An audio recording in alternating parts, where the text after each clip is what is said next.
halka document baan caawa idinku hayaa anu meel Soomaali wali lagu soo bandhigay ma hayo documentiga magaciisa waxa la yiraahdaa study of centralized political structures for Somalia menu of options waxa la dhameystiray 1995 waa documentigii ugu horeeyay ee la soo saaray ee Soomaaliya dawlad xoog loo ishaysataa inay dib uga dhalan lagu soo taliyay documentiga waxa maal galiyay EU waxana loo xil saaray London School of Economics 7 professor oo ka tirsan oo ninka ugu caansan ee la yaqaan Soomaaliya oo taqaanayo yahay Professor Ian Lewis natiijadii ay ka soo saareen way asalkana waxa way farta yara ugu hooseysa ninkii akhriya wuxuu ku arki doonaa waxa ku qoran the term Somalia refers to what was formerly known to Somali Republic wixii Soomaaliya dawladda Soomaaliya la oran jiray baan hadda uga hadlaynaa Soomaaliya halka waxa arkaysaa in laga saaray documentiga markii la diyaarinayay wax Soomaali dawladnimo Soomaaliyaba inay meesha ka baxdo documentigaas way asalkiisuna meesha problemka maanta Soomaaliya haysato wana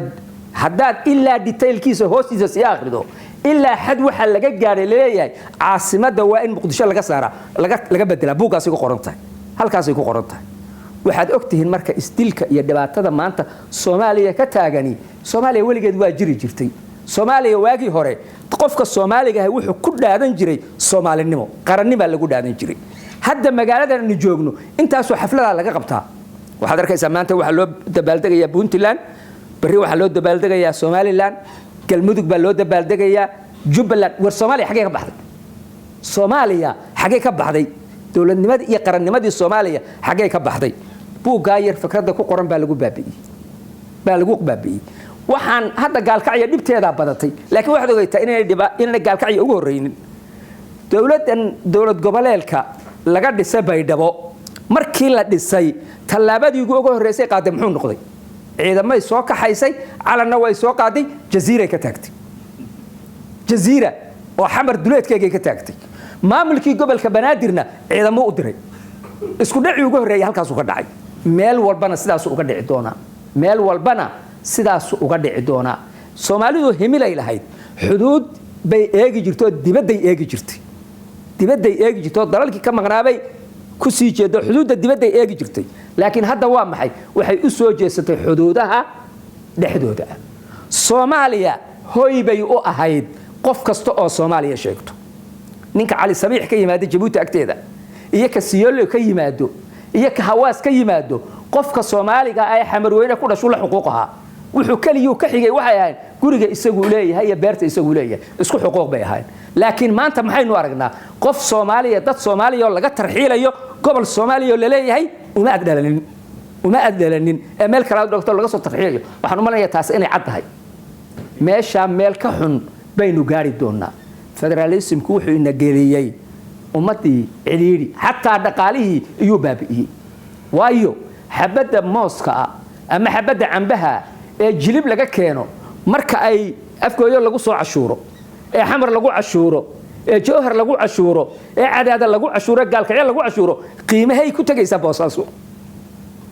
alaabta Boosaaso laga keeno ilaa qolo kastoo dawlad sheegatay waa inay cashuur rays garaysaa waa inay cashuurtaa waa dhaqaalaha iyo ummadii Soomaalida halkaas la galiyay meel kasta waxa laga dhisay dawlad iyo baarlamaan iyo wasiiro kharashka ku baxaya dawlad goboleed kasto ay maamulkeega iyo madaxdeeda iyo baarlamaankeega lagu bixinayo intaasoo iskuul Soomaalida biyo la'aan baa laysay ceelal bay u qodi lahaayeen wax alla waxay qabanayaan ma jirto wax allaale wax maanta ay u hayaan baarlamaanka dawlad goboleedku wax allaale wuxuu hayaa ma jirto meesha markii ugu horeysay magac federaaliyiin soo galaa waxay ahayd waagii gumaysiga wadanka haystay gobolada Soomaaliya kamida buu Talyaanigu wuxuu ku qanciyay isku dayay inuu ku qanciyo inay Soomaalida kale ka duwan yihiin sida daraaddeed say xuquuq u helaan Soomaaliya markay dawlad qaadato waa inay ku mudacaan federaal in la sameeyo falxamdulillah dadkii Soomaalida markaa hogaaminayay gaashaankay u daruureen halka kama soo kicin kii labaad ee ku soo xigay ee Soomaalida lagu baabi'inayay waa kan marka waxaan u maleynayaa bari waxa ka xigta dawladii Soomaaliya jabhada lagu burburiyo cadawba soo hogaamiyay haddana magacii Soomaalinimo dawlad goboleedya bedelay barina waxa ku xigto ogaada dawlad goboleedku wadankay rabtay ku beeri kartaa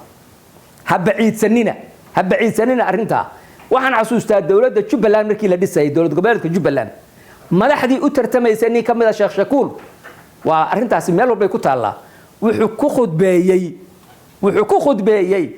Kenya waa stakeholder bay ku tahay arrimaha Soomaaliya yani qayb bay ku leedahay waa in laga talageliyaa Faarax Macallin oo ahaa